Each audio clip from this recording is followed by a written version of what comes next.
Good evening, everybody. All you ghosts and goblins out there, and all you evil people. Hey, guys, how are y'all doing?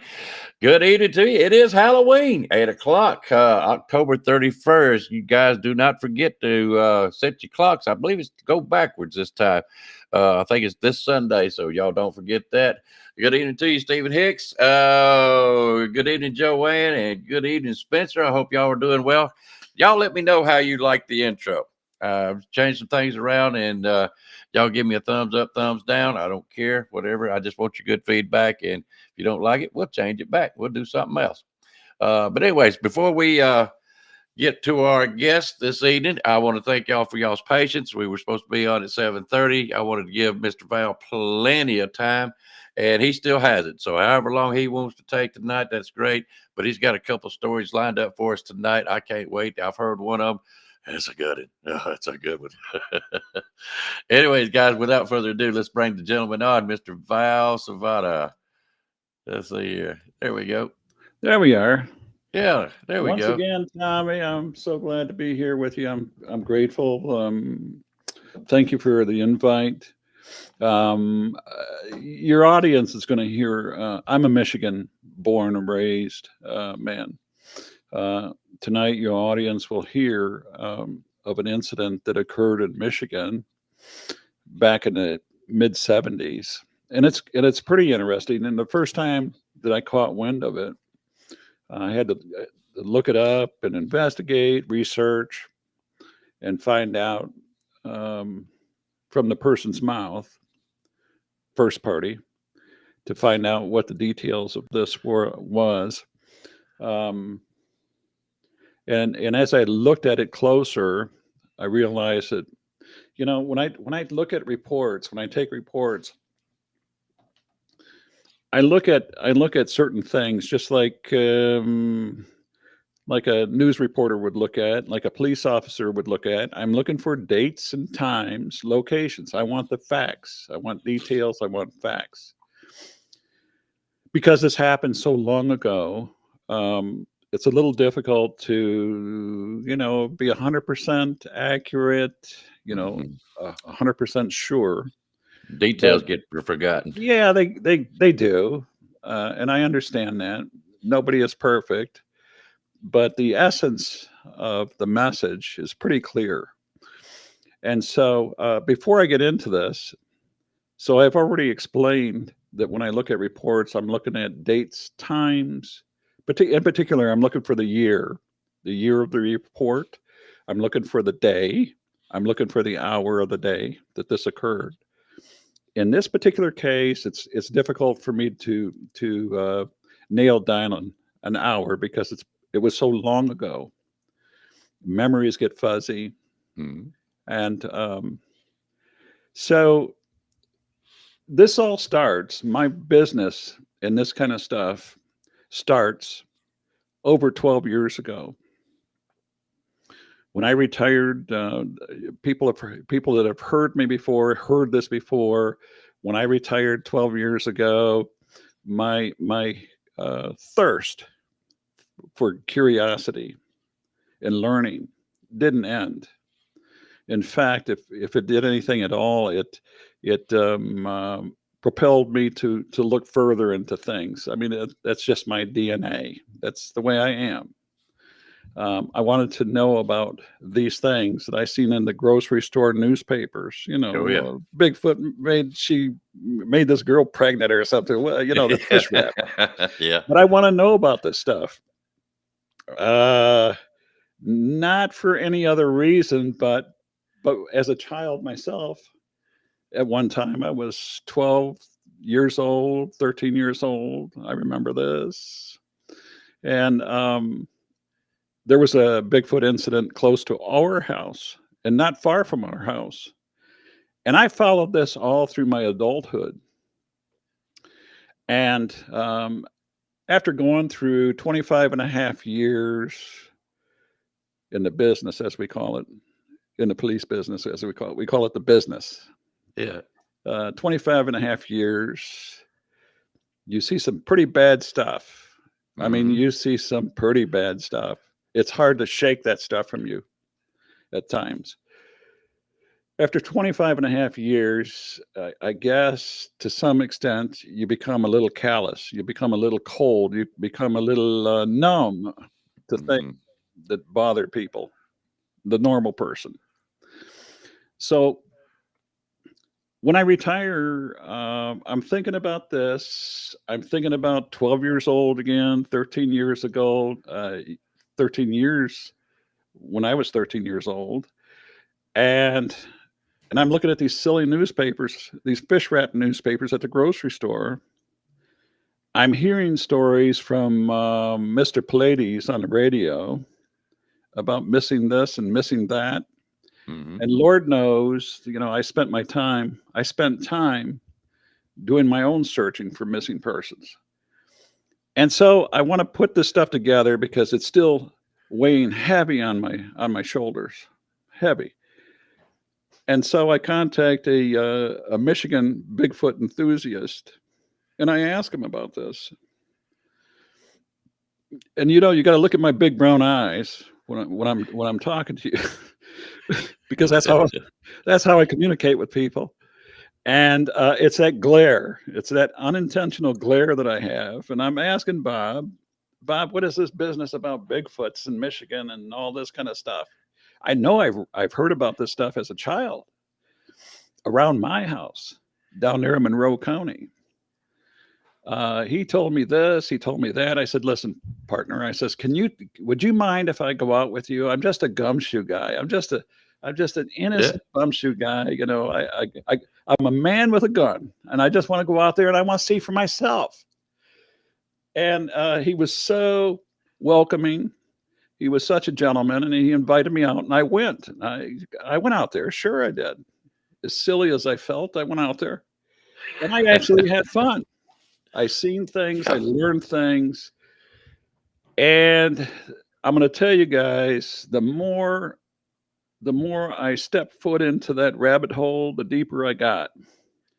Not only did I do that, I took the time over 12 years ago to develop four databases. Four databases, guys. That's a lot. I like to read. I read a lot. I used to read a lot. I used to read a couple books a week. Come on now. Yeah. A couple books a week. That's what I did. I get 2 injections in the eye every month now, and I don't read as much as I used to, but I used to read a lot. Those four databases, I'm looking for the reports, I'm looking for the dates, the times, the locations. And you put that all together and spread it out, and you look and see what you got. And lo and behold, I see all kinds of fascinating things. I'm like a kid. I'm like a kid in a toy shop. I see all this fascinating stuff. Um, a lot of the stuff that I'm seeing, people talk about uh, giving Bigfoots back rubs and giving them Yeah. very pancakes and bagels and stuff. Come on, I'm looking at the real stuff. I know that there's a lot of people out there selling regurgitated, parroted narratives of what somebody else said. What I'm doing, and today, in four databases, my friends, I have gone through 250,000 of Bigfoot reports, Mhm. 230,433. Who's counting? That's There's close enough. there's one database that I use primarily for things such as this. We're talking about Bigfoots. We're talking about um, different topics of Bigfootery, as I call it. And it's a veritable encyclopedia because within that database, what I've done was going through 250,000 Bigfoot reports, 230,000, and 225,000 is 250,000 for people that don't know. Um, uh, so that's just a third. That's just a third of what I've got in that reference book. I populate that reference book based on keywords that I specifically set up. When I look at and scan a report, I'm looking for keywords that stand out to me. And each one of those keywords that I selected, that I created, there's over 230, I think there's 236 to be exact, words that I look for. So when I read a report, any one of those 236 word key terms that I use that pops up in a report, that's what I populate this reference book with. Anybody out there that can't follow me, send me a message in the chat group and stuff. So to this day, with that reference book that I'm speaking of, there's over 76,000 reports in it. 76,000. Multiply that times 3, and that'll get you 230,000. 230,000. Over 230,000. That's a lot. Mm-hmm. That's a lot of reading. It's a lot of study. It's a lot of analysis. That's what I do. Yep. Go ahead. Yep. And there's one in particular story out of all them stories that, and I know what you do. You go back and you talk to people, you research it and all that and get the most detail that you can. But that being said, you've got a lot of stories. All right. But the one that I heard lately, and I'm going to just say it's called Mike. I want you to tell these folks that story. This is Christmas, or this Christmas. This is Trick or Treat, October. This is when the goons and goblins come out and stuff. So this story takes place in a little town, little farming community in Western Michigan.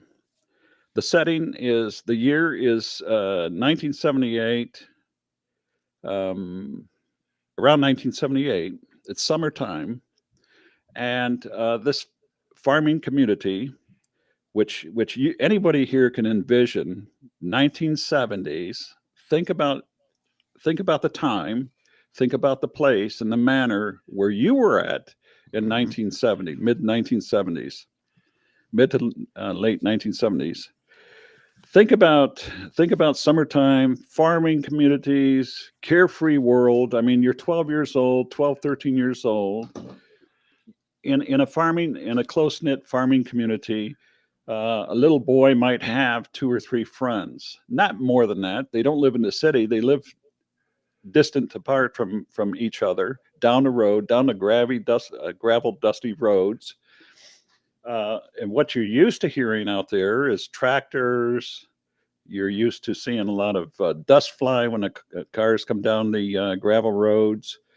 In this particular area, 3 little boys chumming together. They're friends. They learn to play with each other. They learn to hike and fish and camp and all the kind of little stuff that little boys like to do. These little boys together at we'll call him Randy, with Randy, the boy. He has the little boys at his house, and they got tall cornfields, stalks all around their house. They're surrounded by cornfields, agricultural land. And little boys go into the backyard like a ritual each summer, and that's what they spend their time back there playing.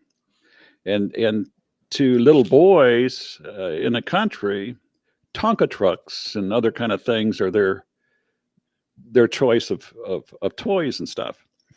Oh yeah, they had a basketball, they had this, they had that, but they're in the backyard, the 3 of them. They're all having fun. They're making memories amongst themselves. In the past, when they were out hiking and fishing, they would see a dog, some strange looking dog, on all 4s, seemed to dart in and out of ditches, in and out of fields. And over time, there had even probably been an attempt to catch this dog. They didn't know where the dog came from or why it was following them, but it seemed to be following them. On this particular day, the little boys are in the backyard playing, having fun, chit-chatting back and forth, and all of a sudden, they hear the ruffling noises. You know what it sounds like when someone tries to walk through the corn stalks, Mm-hmm. the stalks flailing around. And they look, and this juvenile Sasquatch steps out of the corn stalks. And now it's there in front of these three little boys. Hairy little creature, about the size of the boys, about the size of a 12-year-old boy. And to the kids, to their innocence, they don't know. They think it's kind of cool, this thing. And the first thing that the boys do is they invite this creature to sit down with them, and they're showing them toys. And the creature, who they later call Mike, Mike, they showing the toys, and Mike looks at the toys. He handles the toys. They pass it around. They laugh. They giggle. And now they got a basketball, and they're throwing it around, pitching it to the boys. But Randy says, in this report. Now remember, this is a 3-page report. It wasn't just a one single page report, one paragraph. This is 3 pages. That's why I like your story. Yes, because it covers at least 3 days. Mm-hmm. 3 days. So one of the things that stood out with me with this report was that the witness claimed that for some reason he made notice of the eye contact that Mike gave him. And I don't know about anybody else. I've been around in situations where I've talked to people, and they had that look in their eye. I'm not talking about girls looking at boys and flirtatious and stuff. I'm talking about something off, something unusual, something foreboding in the eyes. But he mentions Mike with this eye contact to him. I mean, it seemed to interact with the other 2 boys, but to him in particular, it took a notice to him and gave him special attention, if you know what I mean. And so this went on time and time again until Mama called for supper. In the country, when you're little, on a farm, when it's time for supper, maybe 3 o'clock, 4 o'clock, everybody goes. Everybody knows it's time to go in the house. You say goodbye to your friends. Your friends have to go home. There's no arguing. There's no debate. You just go home. That's the custom.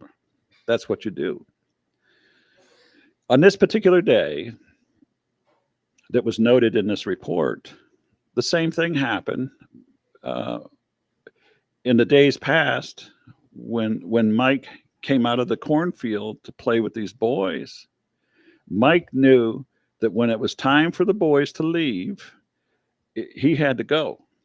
And Mike would get up and leave. He'd walk into the corn stalks, and away he went. But he was always there the next day, just like it was planned. On this particular day, that the boys, that the witness made for the report, he says that Mama called supper time or dinner time, which meant that he had to tell the boys to go home, get your toys, go home, I'll see you tomorrow. And away they went. He told Mike he had to go home, you'll see him tomorrow. And that was it. The boy says, the witness says, he says that he went, had supper with the family, and as custom, as a way of winding down the long summer lazy days, on a farm, after supper, he was allowed to go back outside, go into the dairy barn.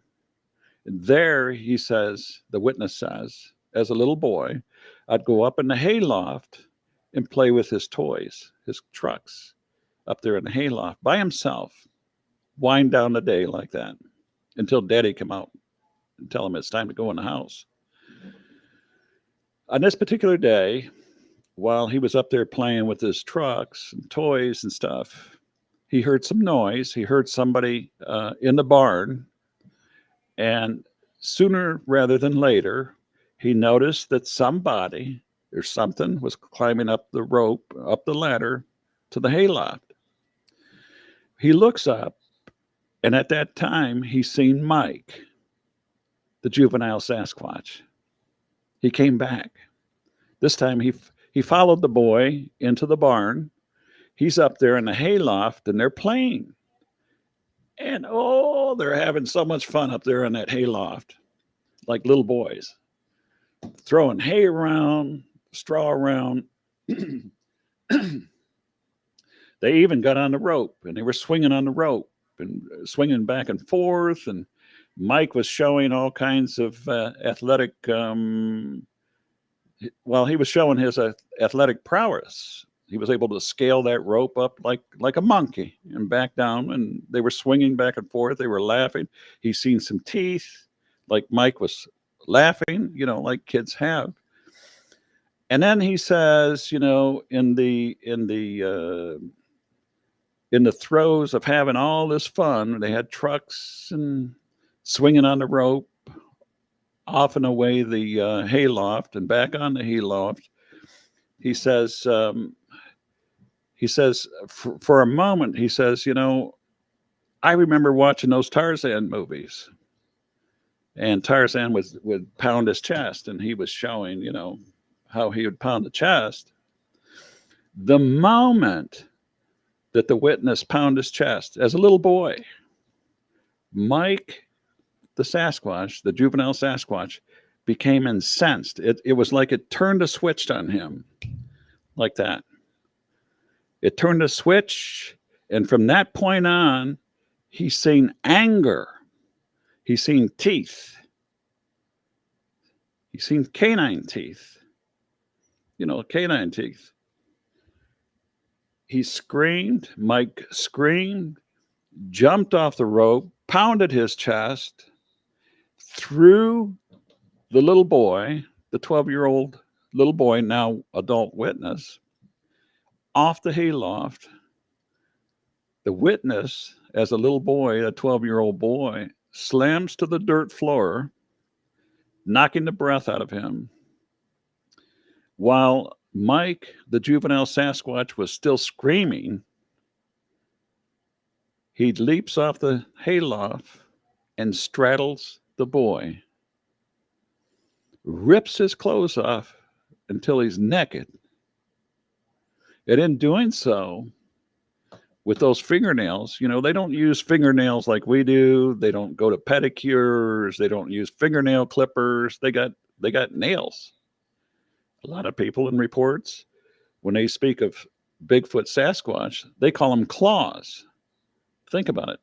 If you don't use fingernail clippers, files, or anything else, those nails can get pretty long.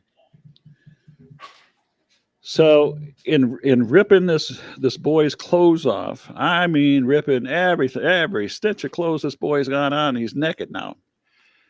And in doing so, Mike lacerated this little boy above his groin area.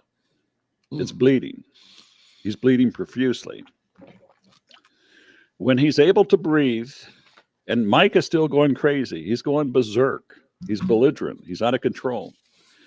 When the witness is able to catch his breath, he understands he's naked. He's on the ground. This wild creature is screaming. He's cut him pretty bad. He's naked, and now he's screaming. His daddy, the witness, the 12-year-old boy, his daddy hears this noise. You see, you remember they're in a dairy barn, Mhm. and a lot of these barns on the farm are double doored. In other words, you got an ingress and an egress door. An ingress door to the farm itself, an egress door to the field next to the barn. Because both doors are open, he notices a mama Sasquatch appear when this juvenile Sasquatch is screaming so loud. The big mama Sasquatch appears from the cornfield. Behind the mama Sasquatch is the daddy Sasquatch, also concerned. Here's when they hear their juvenile screaming. Daddy walks in, he hears the noise, so he comes in, and the witness says, the 12-year-old witness says, as pretty customary in a lot of farms and stuff, Daddy always kept a shotgun in the barn, just for whatever, rodents, whatever he used it for, that's where it was. Daddy always had 5 or 6 shells up there on the shelf. Well, Daddy grabbed a shotgun. The first thing he sees this out of control juvenile, whatever it was, all hairy, baring teeth, screaming, yelling. He sees his son on the ground, naked, bleeding. He sees 2 great big hairy Sasquatches outside the other door, standing in the field. So he did the only thing he could do was grab that shotgun and let off a couple rounds into the roof of that barn. Boom, boom. And with that, as I understand it, the mama grabbed the juvenile Sasquatch, trying to control this out of control juvenile who wasn't going to have any part of that, and wrestled away from the mama's arms and continued going after this little boy. I'm going to pause here for a moment and say this. Before I heard of this report, I never found any reports. I never looked at these reports like this, these Bigfoot reports like this, because the chest pounding was never something that stood out to me until I read this report.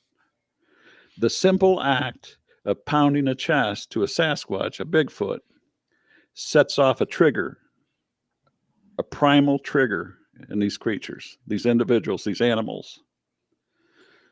And people should know this when they're out camping and playing around. People want to play and stuff. I mean, they see it on television. They see, all this kind of stuff. You don't know what you're dealing with. Well, whatever this little boy did, it set off this otherwise docile juvenile Sasquatch to the point where it was uncontrollable. It was out of control. It was belligerent, and it was going to harm this little boy. It was going to harm anybody. It was out of control. In fact, it was so strong and out of control that the big Sasquatch, the mama, couldn't even control it. She dropped it and she fled as soon as the daddy hit the shotgun and blasted that thing. So now daddy closes the big slide doors, trying to keep that thing out while he figures out what he's going to do with his son. His son is bleeding. He doesn't know exactly how serious the wound is, but it's obvious it's a laceration, serious enough that he knew he needed some help. And this thing, the juvenile Sasquatch, was on the outside of the barn, running around the barn, and I think the daddy closed the other door, and those are big, heavy slide doors. Mm-hmm. And as I understand it in the report, because these farming families in this community are they're pretty distant. Your next door neighbor might be a half mile or a mile down the road, but they heard gun blast, and that's unusual for that time of the day for that community. They've never heard that before. They heard screaming, they heard shotgun blasts. So they called the state police, Michigan State Police, out there in the rural parts. In that time, there wasn't a lot of law enforcement service. You had sheriffs in the rural counties, rural parts, but a state police trooper shows up, and he arrives with a DNR officer in backup to back him up. When they arrive, they notice this juvenile Sasquatch. The only thing that they said that kept the out of control juvenile Sasquatch at bay, and at the time, we're talking about 1978, around that time, the state police use their standard issue weapon was a 38. That's what it was. That was a standard issue. I know this because I started my police career in the Michigan State Police, Mhm. and so the only thing that could hold this thing at bay was a pop of the 38, and still it would not leave this little boy alone. It wanted to come after that little boy again, and they had to call an ambulance. In the 1970s, they didn't have these paramedic vans and trucks as they do now, as we see pretty much standard all over the country. They had Cadillacs. You remember the Cadillacs, the old Cadillacs? That's your ambulance. And when the ambulance arrives, they realize, this little boy has got a serious laceration. He's got one serious cut here. They got to get him in the vehicle and take him to the hospital. And in order to keep the belligerent juvenile Sasquatch at bay, the police learned to turn the siren on. It was the loud noise, that was distracting and confusing to the Sasquatch. And it fled. It finally fled, left the little boy alone, left the farm, ran down the street, half mile to 3/4 of a mile down the street to the other little boy's house. This time, this out of control, belligerent juvenile Mike is pounding on the house, screaming, trying to gain entry into the house. The father of the little boy, the friend of the witness, says that he recalls his daddy herding all the kids, brothers and sisters of the family, into the living room and telling them to stay there while this thing is running around the house, screaming and pounding on the windows and the sides of the house. He loads up a rifle, his deer rifle, goes in with the family in the living room, and sooner rather than later, the juvenile Sasquatch, Mike, breaks the bathroom window, leaps up, climbs through the bathroom window, and as soon as Mike steps through the threshold of the bathroom to the hallway, and from the hallway, you can either go right or left. You can look at the living room, or you can walk down to the kitchen or the bedrooms and stuff. As soon as he broke that threshold and stepped into the hallway, Daddy let it loose, let it fly, sending Mike to Valhalla, to the land of the Valhalla, knocking Mike backwards to the point and stunning Mike to the point where Mike, the Sasquatch, the juvenile Sasquatch, turned and ran back through the bathroom, leaped out the window, leaped to the ground, ran across the dirt road, the gravel road, into the field, and ran into the cornfield and died near the creek on the other end of the cornfield. At some point, The little boy went to the witness, the little boy, the cut little boy went to the hospital, got treated. He's back out. Kids are going to school. And little boy says the next thing he remembers coming home, and going over to the neighbor's house, his friend's house. And apparently the friends whose house Mike broke into went across the road, rather. There's no street. Went across the road, recovered the deceased juvenile Sasquatch, brought it home to that farmhouse, did their own autopsy, and took pictures of it. Apparently, Polaroid pictures. I remember the witness telling me that because he seen the pictures, he heard the little boys talking, the families talking and stuff, and he says that when they opened up the mouth of the juvenile Sasquatch, it's like the way it was described, the way way I read the report, it was like when the mouth opened up wide, it's like a set of sharp canine teeth drop down. And to my thinking, when I read this report, the way it was so descriptive, it made me think of a snake. Look at some of these snakes on YouTube and stuff, or these lizards, or what do they call dragons or something? And some of these these Komodo dragons. Yeah, right. They open up their mouth so wide, and you wonder how they can swallow a whole goat or a whole pig and stuff.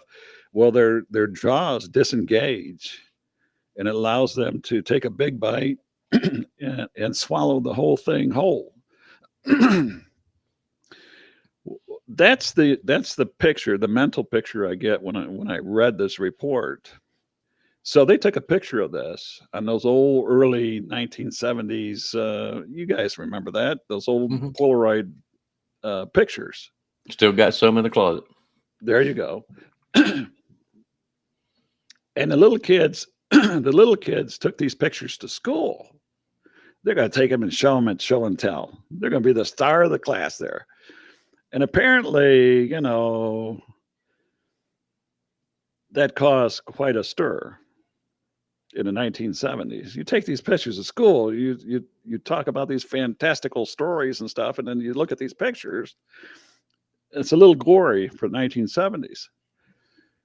In any event, even with the pictures, I am told, and I've read in the report, that the adults who went and retrieved the body, when they did their own autopsy, when they opened this thing up, it said that it appeared as though the Sasquatch had two hearts. That's amazing. Mm-hmm. It appeared to have two hearts. Yeah. And when I'm thinking about this, I'm thinking about, well, I 230,000 reports. I see so many times about how fast the Sasquatch can run. And I'm talking about people are not one person, many, many, many people are talking about being chased in cars and trucks, 35 miles an hour, 40 miles an hour. Some say 45 miles an hour. Some say I'm riding a horse and this thing is keeping right up with the horse, and the horse is running for its life. The horse is frightened. The horses are very, very sensitive. They're keen. Their sense of smell is keen, and they're scared to death. All you see is the horse's eyes. The great big eyes bulging out. They're scared. They know this. They sense it, and yet these things run that fast.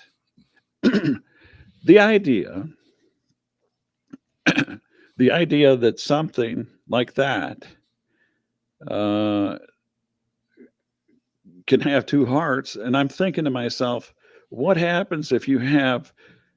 I'm not mechanically inclined, but I've read enough and I see enough about your car engines and stuff. And I'm thinking about. I remember I grew up in the 70s and the 80s. Mhm. I remember watching these older fellas, you know, who were young men at the time, playing with their cars, doctoring their cars. I remember the cowl injection. I remember the air induction. You remember the more Mhm. air you give your carburetor, the faster it is, the more power Mhm. it is. Am I right? Yep. If you run fast, Tommy, if I run fast, how fast would I run if I had two hearts pumping that blood and that oxygen? That more oxygen. Yeah. Oh yeah, makes sense to me. I don't know if it's again. I wasn't there. I'm just telling you what I read, what I was told, what I the way I talk to people, and the message I receive. So that in itself is pretty fascinating. Little boy says, whatever they did, they took these pictures to school. They thought they were being nice and helpful. It caused a big stir. One day, little boy, on his way home in a school bus in the summer, he's hungry. He wants to go in the house, see mom and dad. And when the bus reaches his farm, he says, "There's all kinds of people outside. There's cars parked in my yard. There's people walking around with white suits on. They're looking at the ground. They're picking up stuff off the ground." And as soon as he gets off the bus, while he's looking at all these people in his yard, he doesn't know. Three men, confront him and ask him, "Are you so and so?" "Yes, I'm so and so." "Okay, follow me." "Where are we going?" "You're going into the house." He gets into the house, and these three men with suits take him in, and there he sees mama and daddy sitting on the couch. And he doesn't like the look on their face when they walk in the house. And he's scared. He's a 12-year-old little boy. He doesn't know. Mom and dad look like they're a little worried. And here he's got these strangers with suits on, um, taking him into this house. He says that the three men, they all, he doesn't give the name, but he says they all claim to be Native Americans. One of them in particular identified himself as somebody from Washington. He says that there were, I want to say that there were 8 National Guardsmen with him, soldiers. I don't know why he thought they were National Guardsmen. I don't know how he was able to discern National Guardsmen from military soldiers. I don't know. But it was his thought. Maybe he heard something. I don't know. But he says that there was 8 soldiers with him. And the individual who claimed to be from Washington, although he had ties to Michigan, wanted to know, demanded to know where the body was. Little boy wasn't easy about ratting out his friends, so he wasn't going to give it up. And the 3 men were persistent to the point where probably to a 12-year-old, the tone of voice, the intonation, the look on their face told him that they meant business. They weren't going to play with him. And mama and daddy weren't going to do anything about it. They were going to sit right there and watch. At some point, the lead character, the lead antagonist to this story, this report, told one of the soldiers to go out to his car and bring in his briefcase. And at that point, the report says that the soldier resisted. The soldier says, look, this isn't my job. I'm not getting involved in this, and you're not going to do this to this little boy. We're not doing this. We're not doing this to this little boy. So, as the story goes on, the little boy ends up giving up the friend's information, the neighbor's information, and as I recall, they were able to locate the address, go over there, retrieve the body, and who knows what they did with the body. But he did say, the witness did say, that after they did the autopsy, they buried the body and drenched it with lime, lime, the lime powder, take away the stank and the stuff, and to decay the body quick. And I know this is I know this is pretty accurate because right around that time, 1978, 1977, there was a huge problem in Michigan with that poison PBB or PCBs that leaked. Yeah, I remember. Yeah, you remember that? That was in the news. I mean, dairy farms all across Michigan had, and I don't even know if it was outside of Michigan either, but this stuff leached into the feed, into the water, into the soil, and they had to cull herds of dairy cattle, put a pinch on milk and dairy products and stuff for a long time. So they used a lot of lime at that time, lime powder on these animals and stuff. So the way the story ends is that the witness claims that in the ensuing days months after this incident, he was given a ride by this individual, supposedly from Washington, supposedly to the county seat, which is the county sheriff's department, where he was going to undergo some more interrogation. This is a little boy we're talking about. This is not a grown man. And he feels that and he recalls being injected with something, a shot, given, what they call truth serum. It's a fascinating story. It's a very fascinating story, but one of the things that led up to this report or after this report, there were reports of another little boy disappearing around Sasquatch. There was Sasquatch activity in the area, and a little boy disappeared. I don't know if he reappeared, if they found him and stuff, but this is what was going on. That's the end of the story. That's a fantastic story.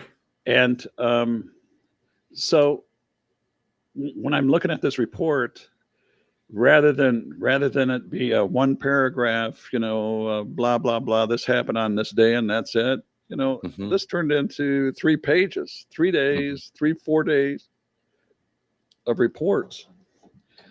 And the more I look at this stuff, the more I see a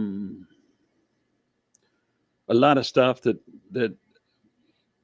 perhaps a lot of people don't want to know about. They don't want to know about.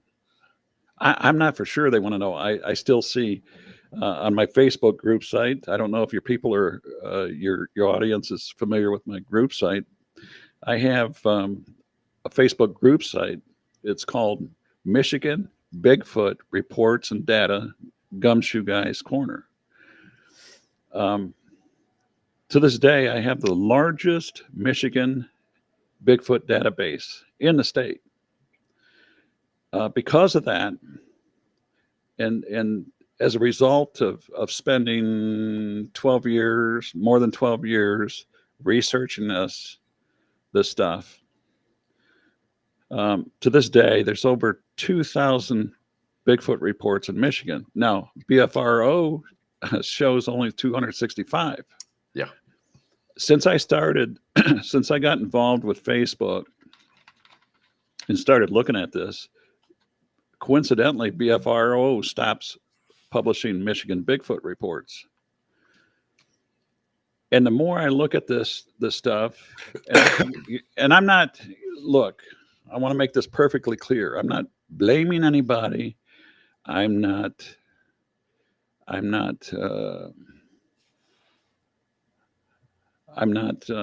talking about anybody or anything. I'm just saying that the deeper that I got into this research, I'm talking about research that goes back a long time. The deeper I get into this, the more that I realize that the whole topic of Bigfootery is one great big fat mystery. I mean, it's the kind of stuff that you see in Hollywood movies. It's full of intrigue. It's full of mystery. It's full of murder. It's full of intelligence. I'm talking about covert intelligence. It's full of everything that you can imagine, and that's a fact. You know, my research and study goes all over. When I realized how deep this goes, I went back into Michigan history, back into the 1700s. Even before that, you had Native American Indians in the Great Lakes area. When I talk about Great Lakes area, I'm talking about Michigan, Indiana, Illinois, Ohio. I'm talking about these particular states. They were talking about, they've been hearing reports of hairy men, stinking hairy men from different parts, you know. And we're talking about in the 1600s, the 1700s, we're talking about times in history before Michigan and Indiana became a state. How far does this go? Well, I know for a fact that some of the earliest white men, settlers, European settlers, to show their face around the Great Lakes had to have been the French fur traders and the missionaries. And some of these people say, yeah, when we plied the Detroit River, we encountered these things, and everything was wild. We've seen native Indians, we've seen wild animals, predators, and we've seen these creatures. We've seen them. There's an instance where a well-known I don't know, French explorer used a saber, you know, the swords that they carry, you know, those guys that wore those beautiful hats and carried those long swords. I mean, he's using a sword on a Sasquatch that growled at him, come out of the weeds and growled at him. This is very early. So that's as far back as my research goes. And we're talking about into the 1800s. We're talking about Michigan in particular wasn't a state until I think 1836. In 1812, well, the Americans and the British were still fighting over America, United States. You know, United States, Michigan in particular, because that's my hometown, Michigan itself was called the Northwest Territory. That's what it was called. That's the way they looked at it. I mean, if you're from the East Coast and you're heading west from Pennsylvania, New York, New Hampshire, Connecticut, Vermont, anything west is Northwest to you. It's territory, but it's wild. And, you know, I'm somewhat of a history buff, and I really enjoyed reading and researching and stuff. And so some of my research takes me into the earliest times of the United States Army, how it was formed, when it was formed. You know, I Oh yeah. know that 1776, the Constitution, and all this kind of stuff. But at one point, at the earliest times, United States didn't even have a military. They Mm. had to form this. Nobody was willing to. Everybody was willing to talk, but nobody was willing to be a soldier. And until Anthony Wayne appeared, one of the Uh, yeah, okay, that name is very familiar to me. About, yes, it's familiar. I mean, I've Anthony, seen roads and counties and from exactly, here to Michigan. Anthony exactly. Wayne. That's Who in the exactly world is correct. Anthony Wayne? You got if He's anybody, crossing two states. that's exactly right. If anybody that's interested allows their curiosity to guide them, just do a little search on Anthony Wayne and see who he is, and figure out why he became so notable. But in Yeah. any event, in the 1812s, in Michigan, Monroe County, Michigan, in particular, very close to the Ohio state line, there used to be a little tiny village, a hamlet. I would call it a hamlet, off the River Raisin. River Raisin being it's not a small creek. It's a river that separates two halves of Monroe City in Monroe County, Michigan. It's pretty, it's and stuff, but I guess from what the history says, they called it that because there were wild grapes, berries and stuff that grew along the river's edge. In 1812, um, while the British were fighting the Americans for control of a lot of Michigan, in particular Detroit, just south of us, or just north of us, rather, um, there was a call put out to the volunteers. We need help. We're going to be swamped here. We're going to be run over by the British and their allies, Native Indian allies. So the call went out to all points across the country at the time, and the good people in Kentucky heard the call, and over Yeah. 300 sharpshooters from Kentucky dropped their plowshares, their Bibles. Some of these people were country pastors and stuff. They dropped their Bibles, their plowshares, kissed their wife, kissed their kids goodbye, gathered up in a mustered group, and they headed north to that little place called Frenchtown in Monroe County, Michigan, to give help to these people. Over 300 of these Kentucky volunteers. History says that these people were some of the best sharpshooters that they've ever known, and they They showed went up. they went by foot, didn't they? They went by foot, bro. There's no buses, there's no cars, there's no telephones, no computers. These people went on pure guts, on foot, away from their families. But that's not the most incredible part of the story. The important part of the story was it was in the middle of February. You know Yeah. what the winters are like in Hmm. the Great Lakes. Being from Indiana, I do. yeah, they did this. I ain't walking to my truck out in the driveway. Yeah, I yeah, park under the garage. I yeah. ain't walking that far. So they came up here, and every one of them get massacred. Every one of them Hmm. are massacred.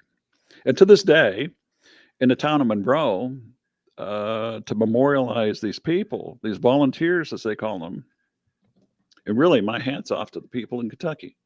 Serious. Yeah. Those were Americans that did this. That's not to discount or minimize Native Americans because they are Americans too. Yep. We had no part in this squabble. We didn't. I didn't. You didn't. Nobody that I know didn't.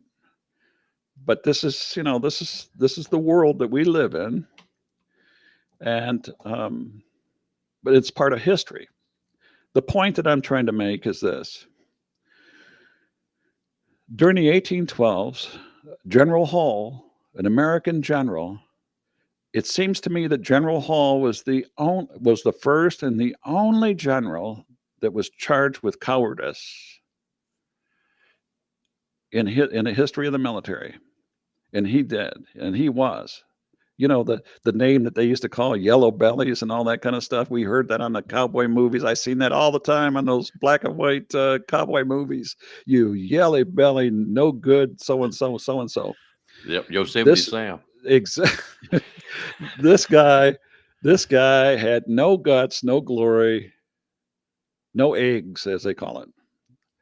So they, so as a result of that business, that fighting, that back and forth fighting between British, the UK, British soldiers and their native Indian allies, as a result of that, and as a result of the cowardice from the American general, Detroit was taken over.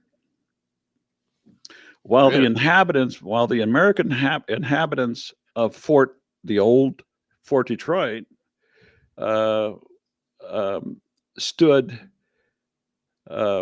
stood their ground in the face of overwhelming pressure from particular Great Britain, much powerful country. Some of those old memoirs that some of these people left of themselves in journals and diaries and stuff talked about Sasquatches climbing the wood palisades and stuff, climbing inside the fort to steal watermelons and food and stuff. Yes, it's been part of our history for a very, very long time.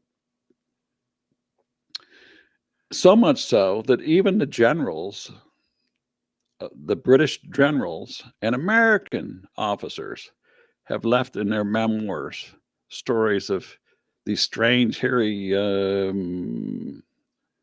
they call them rougarous or something, a French word. If you can't, Yeah. if you can't give a name to something, you figure out somebody that can. And the French, they're more than willing to put a name on something. Well, let me ask. I hate to do this, Mhm. but let me ask you a question, Val. Mhm. Rougarou seems like to me is a French name because everybody, I'm sure everybody here in the chat room knows, down in Louisiana, they have, and this is my formation of what they're talking about. The word Rougarou is basically a, how can I put it, a hexed individual to like a zombie state. Mhm. Mhm. That's my impression. Okay. Mhm. Maybe something from Hades or something that's come from the French. Why would Rougarou be also known in Michigan? And I mean, I understand it's the French. Is it a general term for a creature or something? Well, I've asked people this before. My wife, her father was French Quebec. He was adopted, and he was born in Maine. His parents were French. He spoke French and English. My father-in-law. And I've asked people from down south, and I might not have the correct term, but the way it was explained to me is it means wild man, wolf, monster, something, something. Yeah. Do you remember those old Hollywood black and white movies? I know that I do, of a wolf man. The first time I seen a wolf man, on television, the black and white, Lon Chaney. yeah, hairy face. Yeah. I can see when I look at that, it doesn't mean dog man to me. It means wolf man. Yeah. Yeah. Yeah. Um, um, I can see where somebody would look at a Sasquatch and say, that's a wolf man. In fact, somewhere, several times within 230,000 reports, I see where people just do that. You know, older people down south, wherever they're at, they see a wolf man crouched down below grandma's window. You know, like it was like they caught it trying to peep in the Yeah. windows and stuff. And that's exactly what they called it. They didn't call it a bear. They didn't call it a Sasquatch. To them, from their vantage point, they called it a wolf man. Yeah. So as far back as the 1812s, they're talking about these things. And if they had them in Michigan, they had them in Indiana too. They had them in Illinois. They were all Yeah. over. They still here. Yes, they're still here. Since we're talking about this, one of the things that I found very, very interesting, and this is where when you have an interest in different areas, you know, I enjoy history. Yeah. I spent a lot of my adult life in law enforcement, so I have an open mind for a lot of stuff. I've seen a lot of stuff. I see where facts and details are very, very important. You see what I'm saying? Yeah. Some of the things that I learned in history, going back to that 1812 River Raisin massacre that I spoke of, one of the techniques that were employed on the captives. You see, everybody wasn't killed right off. I mean, they were when you're spread out in a military tactical position, you've got lines, and you got second line alternative lines. When you become overwhelmed on the outer perimeter, you start to retreat. You back up to the next line and you fight. And a lot of people die, and then they back up to the third line, and closer they get to the buildings, the few buildings that are on that plot. As was the case in this 1812 massacre, those that were wounded, seriously wounded, and still alive, maybe there were some women and children there too, and maybe the very old and sick and the infirmed, they're held up. This is the middle of the winter, February. They're held up into these cabins, these buildings, while this attack is happening, and these people are dying. And so those individuals that survived the attack, we're talking about thousands of people versus 400 people, 300 people. You know, that's the odds are overwhelming. You know what's going to happen. Everybody knows what's happened. History told us what happened. Those that were still alive, those that survived the onslaught, were taken right away by the British and marched to Canada and forced into service. In other words, you're American now, you're going to be British when we get to Canada. You have no choice about it. That's the way it's going to be. And those that were injured, those that were capable of walking, that weren't selected to be marched off to Canada, were held in the buildings. Their shoes were taken from them. And you ask, why were their shoes taken from them? This was in the middle of February. Probably a lot of snow on the ground. I don't know about you, and I don't want to be walking around out in the marshes and the swamps with no shoes on. That's right. And a lot of the native Indians knew that if they seen anybody escape and any barefoot prints out there, they had to have been Americans. That's right. And they were going to hunt them down. And they did. Wasn't hard to track at all. That's right. That's right. And that's exactly what happened. Now, the correlation that I make here, and the reason why I say this is because when I go back and look at a lot of these Sasquatch reports, and you start looking at a lot of these missing kids, missing people, missing adult reports, Yeah. and I'm talking about Sasquatch and stuff, it's amazing how many of these people lose their clothes and they lose their shoes. It's amazing. It's like history repeating itself. To It's me, like they've people, been taught. yes, yes, and uh, people out there either hate me or they like me. That's the way it is, Tommy. Yeah. I listen to people come on the podcast, and for yourself for a fact that I was involved in a podcast, and I wasn't the only one. There was a lot of people. There was a conga line of hosts and co-hosts that come on the podcast, and basically a lot of these people are regurgitating what they heard.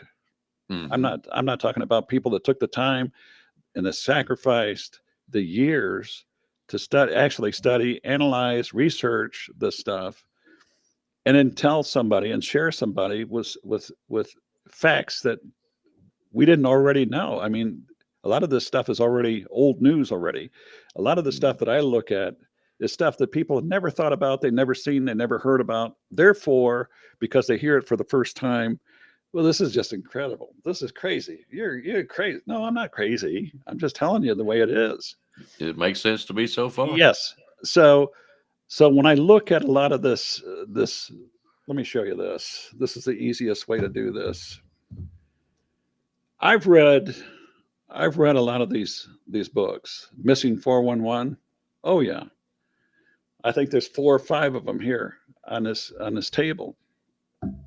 I've been through those. I, for one, can honestly say I didn't write these books. I'm telling you, whoever wrote them, and you know who wrote them. If anybody's familiar with those books, you know who wrote them. You know who the author is. Yep. If it was me, the only thing I regret is that it wasn't me that wrote these books. Yeah. I make that money. I don't make that money. I don't make any money for what I do.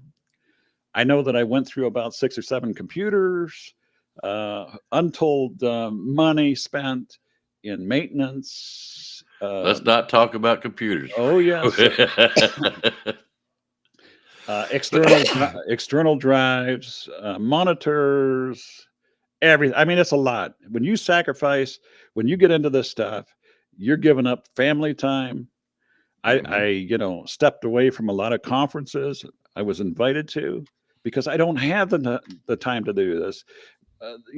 God bless the people, out there, friends and stuff that are constantly sending me videos and stuff. I don't want to see videos. I don't want to sit around all day. I don't have the time of day to watch all these videos. I don't do that. Right.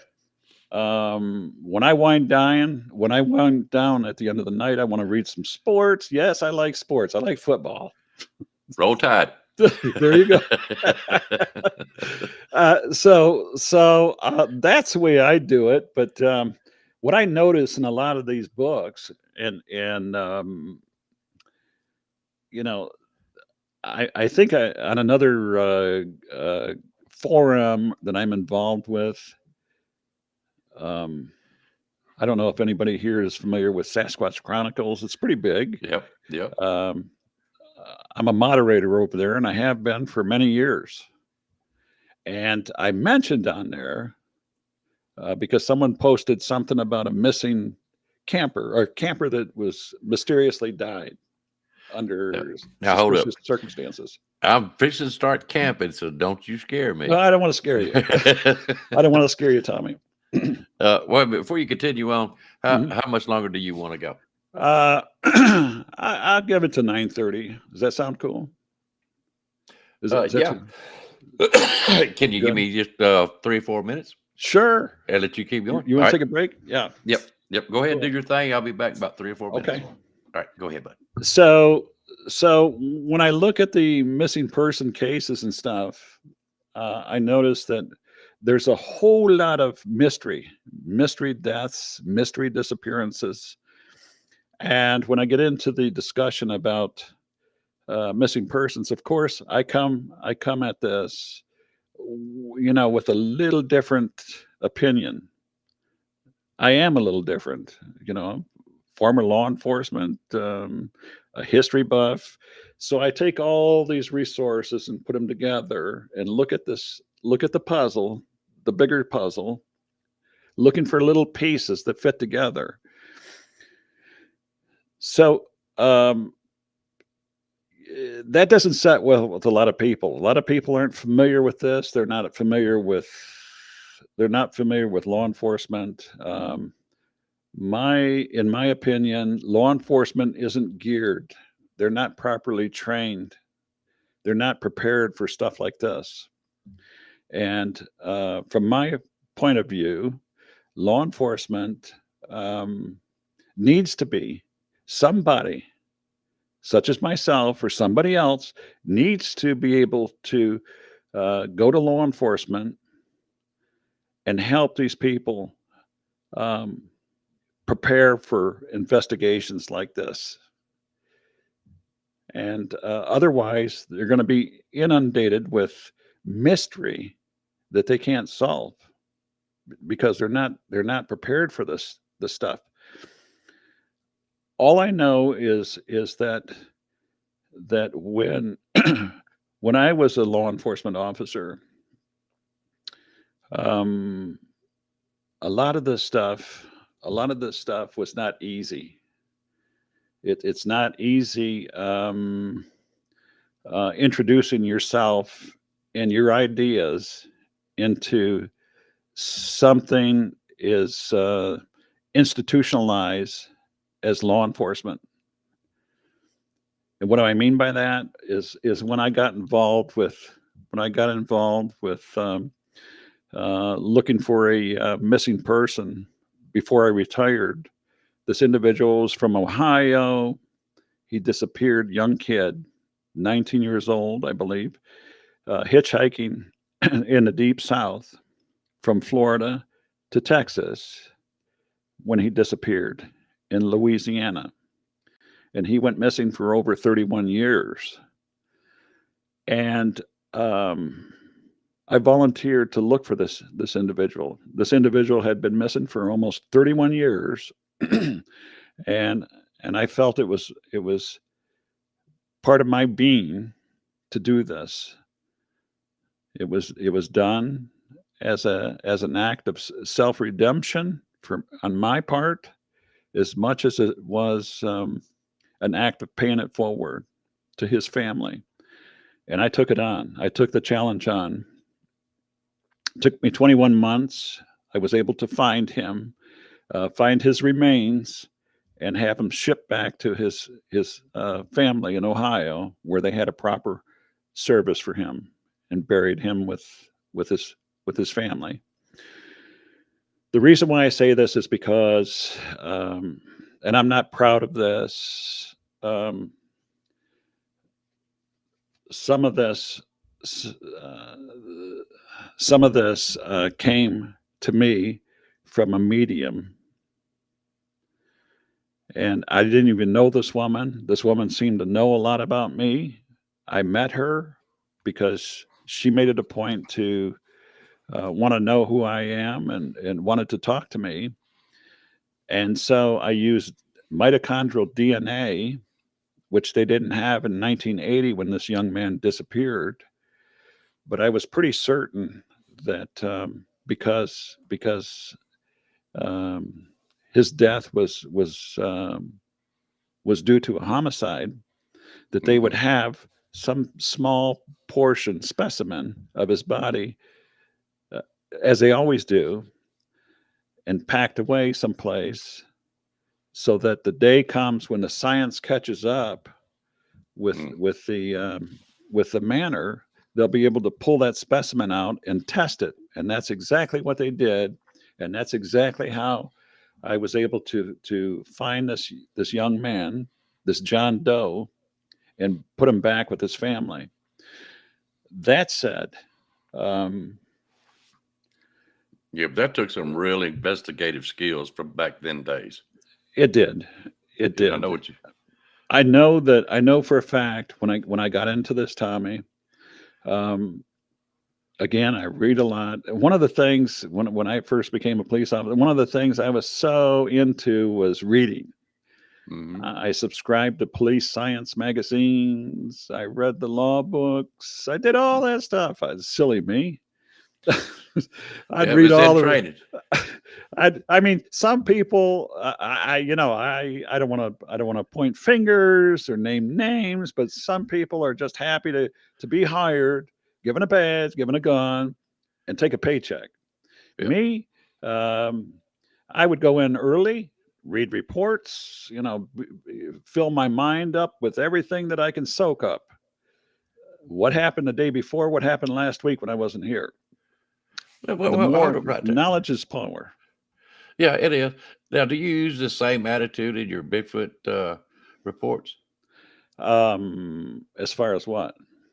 Well, as far as finding the depth, details, and descriptions and common stuff like months, years, dates, I you still use a use lot. it. Yeah, I still that's use what it. you was in training. Yeah. I still, as a matter of fact, when I talk about the 4 databases I created, um, I back when would I love was, to have my hands on them 4 databases. well, I'll tell you, a lot of these databases are set up to mirror what I remember of the intelligence databases and stuff that I worked with. Um, I worked I worked local, county, state, and Hmm. federal. Hmm. That's what I did. And a lot of the skills and stuff that I learned along the way, that's exactly how I set up these databases. Hmm. Um, if I want to profile a Sasquatch, yeah, I can do that too. And Hmm. again, when I mention this, you either hate me or you like me. Hmm. To people that aren't familiar with this stuff, all they know is Val doesn't share anything with anybody. Hmm. Well, which is not entirely true. You go on my Facebook group site and I share a lot of stuff Yes, for you do. free. Yep. I don't sell shaving cream. I don't sell uh, beef jerky. I don't sell beer. I don't sell t-shirts, coffee mugs. I don't sell anything. I just share this with people. I Hmm. feel as a as a teacher, as an instructor, I feel that this is part of my gift that God gave me. This Hmm. is what He gave me. This is what you do. Um, and so that's what I've been doing. At some point, I mentioned that when I share this, 250,000 reports, brother, I'm tired. I'm Oh getting yeah, tired. sure. I want to spend more time with my family. Hmm. It's not important for me to go out and show you how dirty my fingernails are, how badly I stink because I didn't take a shower because I'm living out in a tent chasing Bigfoots.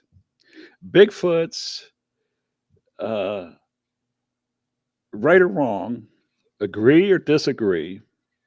Um, there's something that's got to be said about Bigfoots. I mean, I've said a lot. Anytime I come on here, I tell you a lot. I tell Hmm. your audience a lot. The most important thing that I hope they take away from what I say is that, like anything else, you have to do your due diligence. Don't take what people say for gospel. Don't take it for truth. Hmm. If these individuals are angels in disguise, the angels that I know that I'm familiar with don't scare people half to death that they mess themselves, that they wet themselves, that they cause people um, to go in to get professional help and stuff. The angels don't do that kind of stuff. Hmm. I'm convinced of that.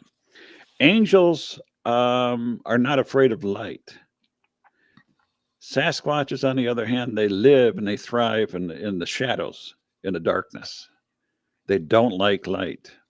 They do not like light. When you They're more see the, nocturnal. that's right. When you see the X's in the woods, Do you see the X here? When you see the Mm. X's in the woods, there's something to be said about that. There's a reason why when you cross a railroad crossing, you see those X's, don't you? You know what that Mm-hmm. means? Yeah, That means it's a danger. That's an international symbol. When the old, very old Native Indians used to tell their children, their grandkids, do you see those X's out there? You stay out of that area. This is the reason why. A, B, C. That's their territory. mm-hmm. And it's up to you to tell your kids, your grandchildren, the same thing. When I look and study the meaning of axe, I don't look at axe as a piece of wood, a fallen piece of wood. I don't look at it as logs. I look at it as a semaphore, SEMAFOR, a signal, a communication, a form of communication. You look at that axe, you do the research, and you'll come away with the same conclusion that I found. There is in paranormal study, there's a meaning for the X. The X goes way back into paranormal. How would that happen? I mean, we're talking about Sasquatch. You're talking about old Yeah. Indian, Native American, wise people. That symbol goes way back to Lucifer. Uh-oh. Do you hear what I'm saying? Uh-oh. It's a symbol with sexual connotations that goes way, way back. You'll find that trait back follows itself back many times to Sasquatch. I mean, you could follow this all the way back. It's incredible. Yeah. Um, so uh, we're about Yep. 9:30 right now, bro. Yes, sir. Yes, sir. But before we get out of here, I wanted to go back to well, several things I wanted to get off my mind. One, Val, I appreciate you coming on here. I knew this story. You told me this story. I love this story, and I don't mean that in a bad way. Uh, Let me get that off here. And the way you tell it is great. It is, and this, guys, is a true account. That's what Val's been trying to get across to you all night long. It is a true account that nobody really wants to believe or wants to hear. Uh, Second thing is in this story, he talks about where he beats his chest. A lot of folks I know get out and have asked, and I've been around. I've watched them uh, where they talk about be careful what you do and say. Don't be out there call blasting and this and that kind of stuff, gifting, all kinds of stuff. You don't know what you're getting yourself into. And you don't know what you're saying sometimes, or your actions maybe.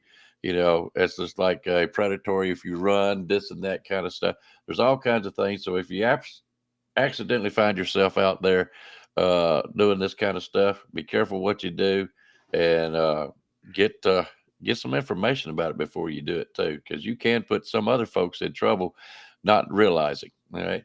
And the second thing, we don't know about Bigfoot.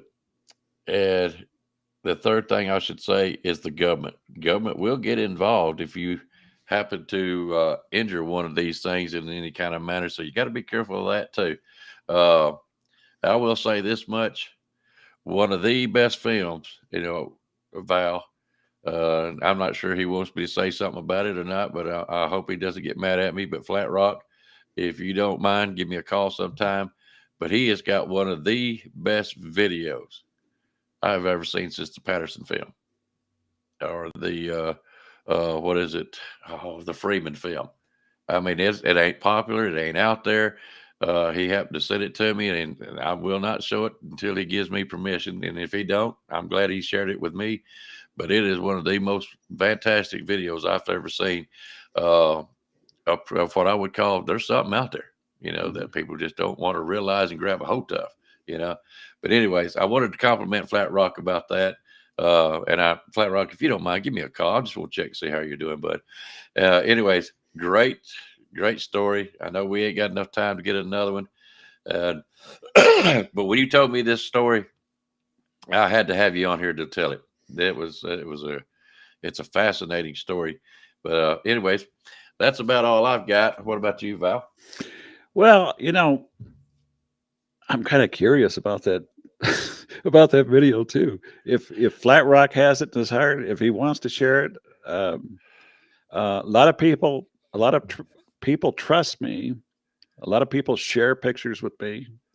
Um, I guess it's just something that goes way back that I appreciate uh, the confidentiality of that people show when people trust you. They show you things. So Mm. for me to you, Tommy, I would say that's an honor. That's a great honor that that man has shared that with you I take because it he as that. trusts you. He trusts Yep. you. And he knows I won't release it for nothing. Mhm. Not unless he tells me. It's got to come directly from his mouth, but I won't push that issue. You know what I'm saying? I'm just saying I've got several things that people have sent me in confidence, and I don't know, I'm sure they don't mind me talking about it, but I don't give details. You know Mhm. what I'm saying? Mhm. Mhm. Nothing that will, you know, until they say, hey, yeah, you can release this or that. I've got pictures from a Bigfoot that was given to me back when I first started. Mhm. Don't release this. Don't put it on, this and that. Okay. I won't. And I still have it. And I don't care who they are, you know.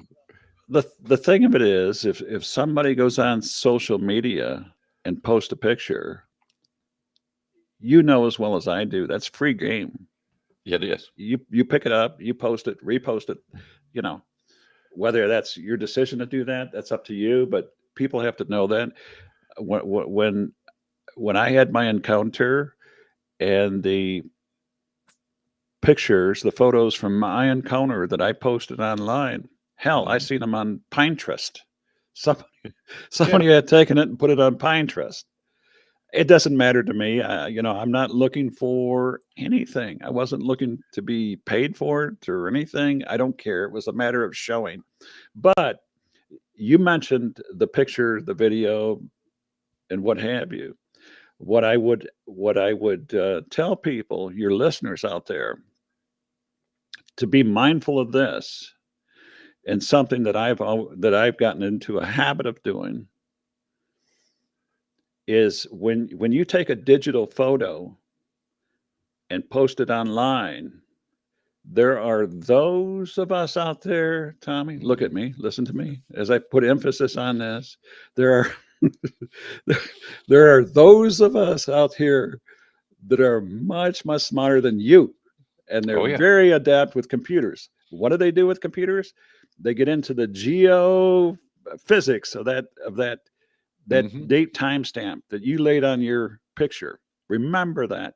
If you're going to post a photo on social media, you don't want people going to your house or to that location, wherever you took that picture, and that has a date time stamp on it.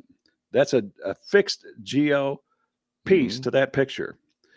Somebody with more training and expertise than me and you are able to take that picture, get into your business, and know exactly if you're at home taking a picture and you want to post it online, don't Hmm. do that because they'll go right to your house. This is how people are kidnapped. This is exactly how they do this business.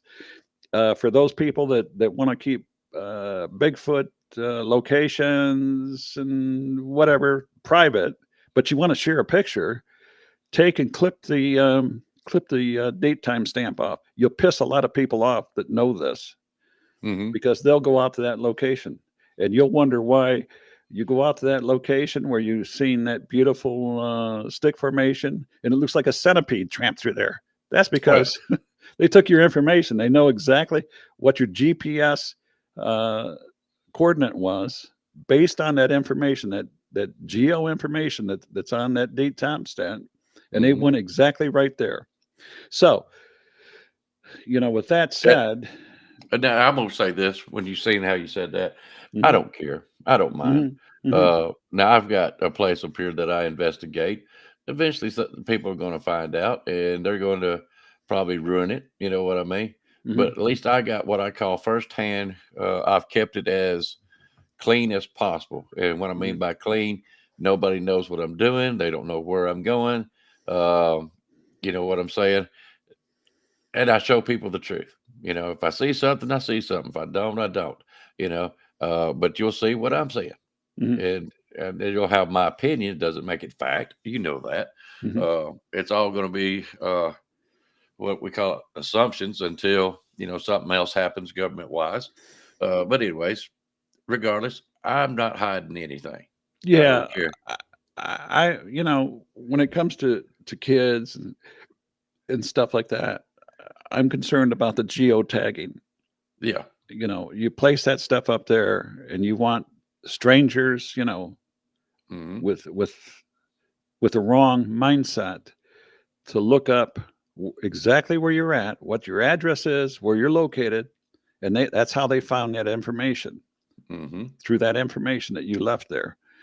So, uh, as a retired law enforcement officer, that's what I would advise. Clipping that information off before you post it. Just consider it. Yeah. That's my Oh, yeah. public service announcement for the day. That's a good one. All right, bud. All right, we're gonna get out of here. Happy Thank you, my Halloween friend. to everyone. Thank you. Thank you. I appreciate it. I really do. Waylon, I'm glad to see you're back. Waylon is a whole lot better. He just had some things to do tonight, and that's why he wasn't able to be on the show. Hopefully, he'll come back next Thursday, or we'll get to come on. By the way, hello, Miss Kim. I know you come in kind of late. Hello, Joanne. And old man King Homestead, good to see you, bud. I'm glad you got to come. At Flat Rock, you got the chat of the night. I'll run to an Auburn game and cheer them on before chasing Bigfoot in the woods. It's so true, so true. But I think that's everybody else that kind of come in late.